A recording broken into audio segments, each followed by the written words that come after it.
আজকে আমাদের বাড়িতে ছিল নারায়ণ পুজো। আর এই নারায়ণ পুজোটা আমাদের বাড়িতে প্রতি বছরই হয়।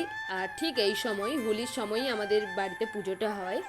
তো তাই বাড়িতে তো আজ অনেকই কাজ ছিল। আর আমি এখানে ঠাকুরের জন্য মালা গাঁথছিলাম। এই মালাগুলো দিয়ে ঠাকুরের চারপাশটা ঠিক সাজানো হবে। আর আমার বোন তুলসী পাতা কাটছিল, আর আমাদের ঠাকুরও চলে এসেছে। আর এদিকে ঢাকি অন্ধকারে ঢাক বাজাচ্ছিল, কারণ আমার ভাই এসে লাইটগুলো জ্বালায়নি। তারপরে আমাদের যে গাছের বড় সূর্যমুখী ফুলটা, ওটা ভাবলাম যে ঠাকুরের হাতেই দিই।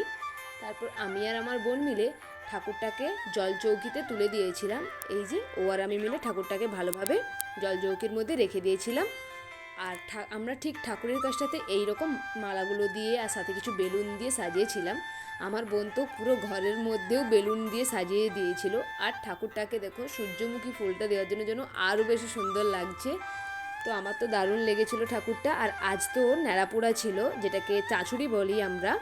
তো এই যে সবাই মিলে সেই চাঁচুড়িতে গিয়েছিলাম। আর আমার ভাই এখানে পুজো করছে।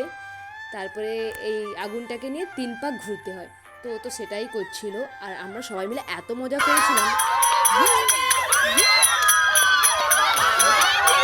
ঠিক এতটাই আমরা মজা করছিলাম। আর এখানে বাতাসা হরিলুটো হয়েছিল, সাথে লাস্টে আমাদের প্রসাদ হিসেবে মিহিদানাও ছিল। তো লাস্ট ভ্লগটা এইটুকুই। কিছু ভালো লাগে থাকলে চ্যানেলটা সাবস্ক্রাইব করে পাশে থাকবেন।